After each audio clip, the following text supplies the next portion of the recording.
Good morning students, నేను మీ Ganesh sir. ఇక్కడ వాడుకలో ఉన్న పెద్ద సంఖ్యలు, పొడవు, దూరము.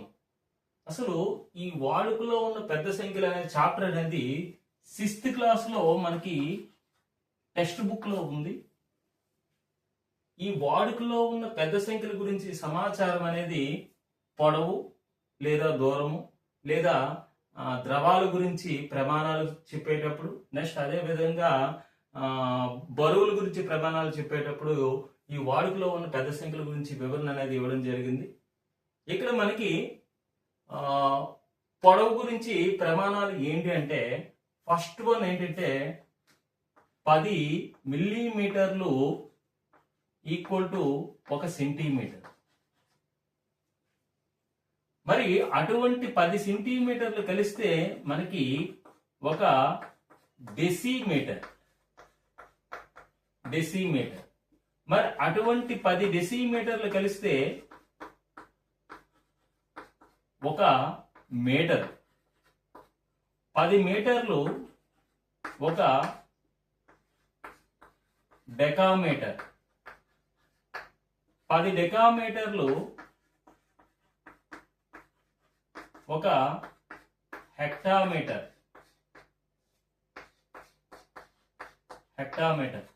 10 హెక్టామీటర్లు ఈక్వల్ టు 1 కిలోమీటర్. ఈ విధంగా మనకి ఈ వాల్యూస్ అన్ని కూడా మనకి బై హార్ట్ అయి ఉండాలి. ఫస్ట్ మిల్లీమీటర్, తర్వాత centimetre, decimetre, metre, decametre, hectometre. వీటి గురించి మనకు తెలిసినట్టయితే 1 కిలోమీటర్ అంటే ఏంటి? 1 కిలోమీటర్ ఈక్వల్ టు 1 కిలోమీటర్ అంటే 10 హెక్టామీటర్లు. 10 హెక్టామీటర్లు అని చెప్పొచ్చు. మరి అదే విధంగా 1 కిలోమీటర్కి డెసిమీటర్, డెకామీటర్లు ఎన్ని? 1 కిలోమీటరు ఈక్వల్ టు డాష్ డెకామీటర్లు అని అడిగారు అనుకోండి, డెకామీటర్స్ అడిగారు అనుకోండి, అప్పుడు 1 కిలోమీటర్ అనేది ఇక్కడ ఉంది. 10 పదులు 100, 100 డెకామీటర్స్. ఈ విధంగా ఈ రెండు మల్టిప్లై చేస్తే 10 టెన్స్ 100. ఓకే, ఇప్పుడు 1 కిలోమీటర్ కి హెక్టామీటర్లు ఎన్ని? 10. డెకామీటర్స్ ఎన్ని? 100. మరి మీటర్స్ ఎన్ని? డాష్ మీటర్స్ అన్నాడు అనుకోండి, అప్పుడు ఏం చేయాలి? 1 కిలోమీటర్ ఇక్కడ ఉంది. 10 టెన్స్ 100, 100 టెన్స్ 1000 మీటర్స్. మీటర్స్ దగ్గర రావడం జరిగింది. మరి అదే విధంగా 1 కిలోమీటర్ కి డెసిమీటర్లు ఎన్ని అని అడిగాడు అనుకోండి, దట్ ఈక్వల్ డాష్ డెసిమీటర్స్ అని అడిగాడు అనుకోండి, అప్పుడు ఏం చెప్తాం? 10 tens 100, 100 tens 1000, 1000 tens 10,000, 10,000 decimetres. In case centimetres అని అడిగాడు అనుకోండి, 1 kilometre equal to dash centimetres అని అడిగాడు అనుకోండి, అప్పుడు ఏం చెప్తాం మనము? ఈ 10 టెన్స్ 100, 100 టెన్స్ 1000, 10,000 1 lakh. అంటే 1 lakh అంటే 5 zeros వేయాలి. అంటే ఈ 10 ని 10 చేత, ఆ 10 చేత, ఈ 10 చేత, ఈ 10 చేత మల్టిప్లై చేస్తే 1 lakh సెంటీమీటర్స్ వచ్చింది. ఇప్పుడు 1 kilometre equal to dash millimetres అని అడిగాడు అనుకోండి, 1 kilometre equal to dash millimetres అని అడిగాడు అనుకోండి, అప్పుడు ఏం చేయాలి? 10 టెన్స్, ఈ టెన్స్ అన్ని 1 2 3 4 5 6 టెన్స్ కూడా ఇలా మల్టిప్లై చేసుకుంటూ వెళ్తే ఒకటి పక్కన 6 zeros రావడం జరుగుతుంది. అంటే 10 lakhs. That equal to 1 kilometre equal to ఎంత వచ్చిందంటే మనకి 1 కిలోమీటర్ ఈక్వల్ టు 10 lakhs. అంటే ఒకటి పక్కన మనకి 6 zeros ఉన్నాయి కాబట్టి 10⁶ మిల్లీమీటర్స్ అనేసి ఈజీగా ఫైండ్ అవుట్ చేయొచ్చు.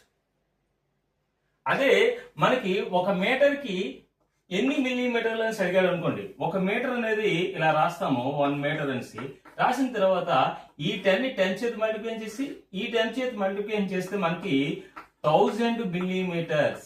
ఈ విధంగా చాలా ఈజీగా మనం కనుక్కోవచ్చు. ఇన్ కేసు మనకి 1 హెక్టామీటర్ కి ఎన్ని మిల్లీమీటర్లు అని అడిగాడు అనుకోండి, 1 హెక్టామీటర్ ఇక్కడ ఉంది. 10 టెన్స్ 10 ని ఈ 10 చేత, ఈ 10 చేత, ఈ 10 చేత, ఈ 10 చేత మల్టిప్లై చేసినట్టయితే మనకి ఎన్ని టెన్లు? హెక్టామీటర్ అనేది ఇక్కడ ఉంది. 1 2 3 4 5. అంటే ఒకటి పక్కన 5 zeros పెట్టి, ఇదేంటిది? మిల్లీమీటర్లు కాబట్టి మిల్లీమీటర్లు అనేసి ఈ విధంగా మనం రాబట్టబడతాయి. ఈ విధంగా మనకి అంటే ఒక హెక్టామీటర్ కి ఎన్ని మిల్లీమీటర్లను అడిగినట్టయితే హెక్టామీటర్కి ఎదురుగా 10, ఈ 10 ఈ 10 చేత, ఈ 10 ఈ 10 చేత, ఇవన్నీ కూడా ఈ మిల్లీమీటర్ వరకు ఉన్నటువంటి టెన్స్ అన్ని కూడా 1 2 3 4 5 ఈ 5 టెన్స్ కూడా మల్టిప్లై చేస్తే మనకి 1,00,000 మిల్లీమీటర్స్ 1 హెక్టామీటర్ కూడా రావడం జరిగింది. ఈ విధంగా మనము ఈ రిలేషన్ అనేది ఏ విధంగా ఉంది అనేది చాలా ఈజీగా మనము రాబట్టవచ్చు. ఇటువంటి ప్రాబ్లమ్స్ అనేది మనకి రాబోయే డిఎస్సిలో అడగడానికి స్కోప్ ఉంది. వీటి మధ్య రిలేషన్ అనేది చక్కగా చాలా జాగ్రత్తగా మనము నేర్చుకోవాలి. మరి ఇదే విధంగా ఇక్కడ మనకి ముఖ్యంగా తెలియవలసింది ఏంటంటే 10 మిల్లీమీటర్స్ ఈక్వల్ టు 1 సెంటీమీటరు. ఇది ఖచ్చితంగా అందరికీ తెలుస్తుంది. నెక్స్ట్ అదే విధంగా 100 సెంటీమీటర్స్ ఈక్వల్ టు 1 మీటరు. అంటే 10 మిల్లీమీటర్స్ ఈక్వల్ టు 1 సెంటీమీటర్ అని తెలుసు. అటువంటి 100 సెంటీమీటర్స్ కలిస్తే 1 మీటర్ అని తెలుసు. ఇటువంటి 1000 మీటర్స్ కలిస్తే 1 కిలోమీటర్ అనేసి మనకు అందరికి తెలిసిన విషయం. ఈ బాక్స్ మనకి అవగాహన ఉండాలి. అదే విధంగా ఈ బాక్స్ కూడా మనకి అవగాహన ఉండాలి. ఇంకొక విషయం ఏంటంటే మనకి తరచుగా టెక్స్ట్ బుక్ లో అడుగుతున్న క్వశ్చన్ ఏంటంటే 1 మీటర్ కి డాష్ మిల్లీమీటర్స్ అని అడుగుతున్నాడు. అంటే 1 మీటర్ అనేది ఈ విధంగా రాసుకోవాలి. ఈ విధంగా రాసుకున్న తర్వాత 1 మీటర్ కి మిల్లీమీటర్లు అని అడిగినప్పుడు ఈ 10 చేత మల్టిప్లై చేసి ఈ 10 చేత మల్టిప్లై చేస్తే అప్పుడు దట్ ఈక్వల్ టు 1000 మిల్లీమీటర్స్. ఈ విధంగా ఇది ఒక బాక్స్ లో వేసి మనకి టెక్స్ట్ బుక్ లో క్లియర్ గా ఇవ్వడం జరిగింది. వీటి గురించి మనకి ఈ బాక్స్ అనేది పూర్తిగా అవగాహన ఉన్నట్టయితే మనకి ఎగ్జామ్ హాల్లో ఏది అడిగినా సరే మనం చాలా జాగ్రత్తగా చేయవచ్చు. ఇన్ కేసు మనకి 1 కిలోమీటర్ కి ఎన్ని మీటర్లు, మనకి మీటర్స్ ఎన్ని, 1 కిలోమీటర్స్ కి మీటర్స్ ఎన్ని అని అడిగాడు అనుకోండి. ఏం చేస్తున్నాం, 1 కిలోమీటర్ ఈక్వల్ టు 1000 మీటర్స్ అని చెప్తున్నాం. 1 కిలోమీటర్ ఈక్వల్ టు మీటర్స్ వచ్చేంత వరకు కూడా ఈ 10 చేత మల్టిప్లై చేస్తే 10 times 100, 100 times 1000 మీటర్స్ అని వచ్చింది. ఇన్ కేస్ రివర్స్ లో 1 మీటర్ కి ఎన్ని కిలోమీటర్లు అని అడిగాడు అనుకోండి. అప్పుడు ఏం చేస్తాం, 1 మీటర్ ఈక్వల్ టు 1/1000 కిలోమీటర్స్.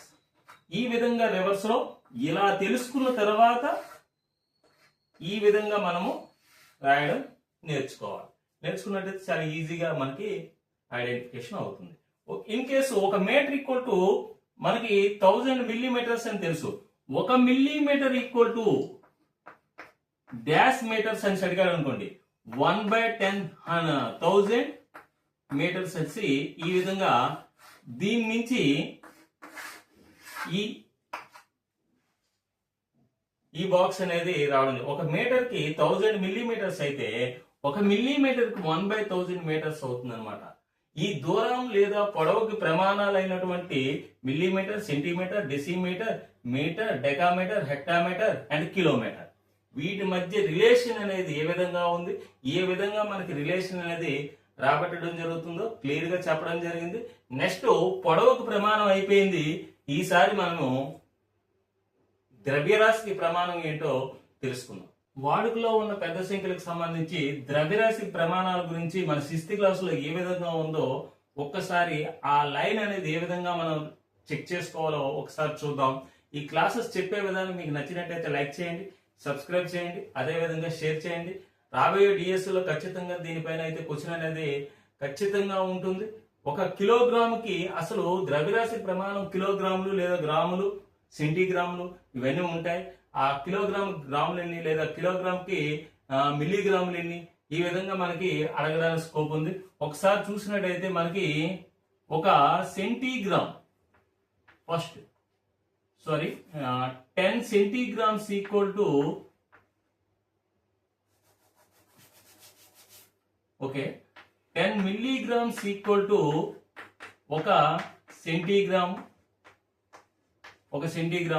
అదే విధంగా 10 సెంటీగ్రామ్స్ అనేది ఒక డెసిగ్రామ్ కి ఈక్వల్. అదేవిధంగా 10 డెసిగ్రామ్స్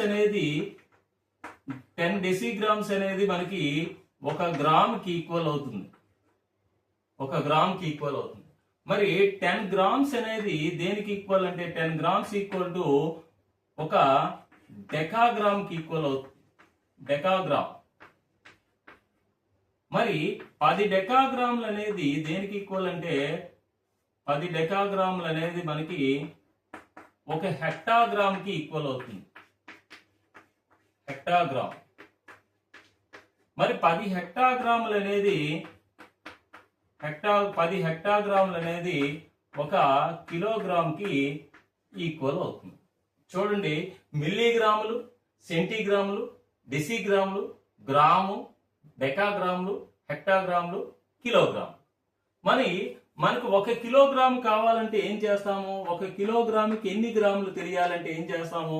1 కిలోగ్రామ్ ఇక్కడ ఉంది, గ్రాములు ఎక్కడ ఉంది, ఆ గ్రాములు వచ్చేంత వరకు కూడా మల్టిప్లై చేయాలి. 10 టైమ్స్ 100, 100 టైమ్స్ 1000 గ్రామ్స్ మనకి తెలిసినటువంటి విషయమే. మరి 10 మిల్లీగ్రాములు ఒక సెంటీగ్రామ్. 10 మిల్లీగ్రాములు దట్ ఈక్వల్ టు 1 సెంటీగ్రామ్. ఇది కూడా తెలిసిందే. మరి 1 గ్రాముకి ఎన్ని మిల్లీగ్రాములు అని అడిగాడు అనుకోండి. 1 గ్రామ్ అనేది ఇక్కడ ఉంది, 1 గ్రామ్ ఇక్కడ రాసుకుంటున్నాను. దట్ ఈక్వల్ టు డాష్ మిల్లీగ్రాములు అని అడిగాడు అనుకోండి. ఈ 10 చేత మల్టిప్లై చేయాలి, ఈ 10 చేత మల్టిప్లై చేస్తే 1000 మిల్లీగ్రామ్స్. అంటే ఈ టేబుల్ అనేది మనకి తెలిస్తే ఏదైనా చేయొచ్చు. ఈ టేబుల్ అనేది మనకు తెలిస్తే. నెక్స్ట్ ఏంటంటే 1 గ్రాము. ఓకే, నెక్స్ట్ ఏంటంటే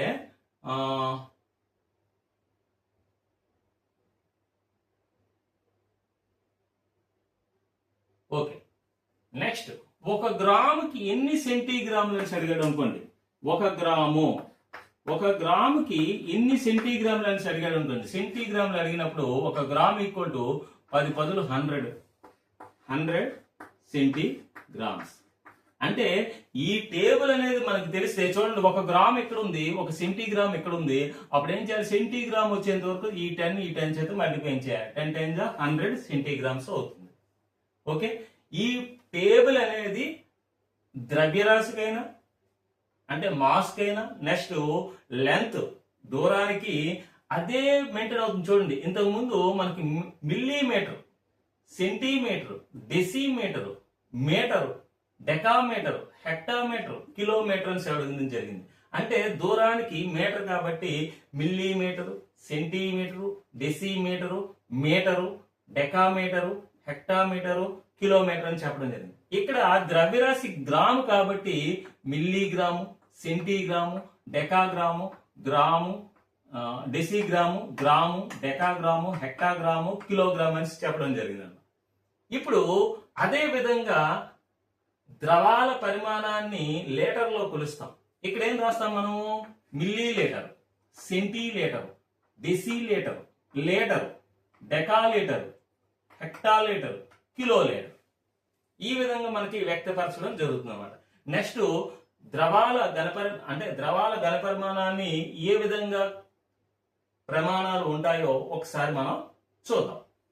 వాడుకలో ఉన్న పెద్ద సంఖ్యలకు సంబంధించి ద్రవాలకు సంబంధించి ఆ పెద్ద సంఖ్యలు ఏ విధంగా వచ్చాయి అంటే ద్రవాల యొక్క పరిమాణాలను మనం పోల్చుతూ ఏ విధంగా పెద్ద సంఖ్యలు వాడబడుతున్నాయో ఈ 6th క్లాస్ లో మనకు ద్రవాలకు సంబంధించి, ద్రవ్యరాశులకు సంబంధించి అండ్ పొడవులకు సంబంధించి మనకు ప్రమాణాలు అనేవి పెద్ద సంఖ్యలు, వాడుకలో ఉన్న పెద్ద సంఖ్యల గురించి చెప్పడం జరిగింది. అసలు ద్రవాలు అంటే లిక్విడ్స్. ఈ లిక్విడ్స్ ని లీటర్స్ లోని, మిల్లీ లీటర్స్ లోని, కిలో లీటర్స్ లోని కొలవడం జరుగుతుంది. అసలు ఏ విధంగా వచ్చిందో ఒకసారి చూసినట్టయితే మనకి ఈ ద్రవాలకు సంబంధించి ఫస్ట్ ఒక milli litre, 10 milli litres equal to ఒక సెంటీలీటర్. మరి 10 సెంటీలీటర్స్ ఈక్వల్ టు ఒక డెసిలీటర్. మరి అదే విధంగా 10 డెసిలీటర్స్ ఈక్వల్ టు ఇది ఇది ఒక లీటర్. మరి 10 లీటర్స్ ఈక్వల్ టు ఒక డెకాలీటర్. 10 డెకాలీటర్స్ ఈక్వల్ టు ఒక హెక్టాలీటర్.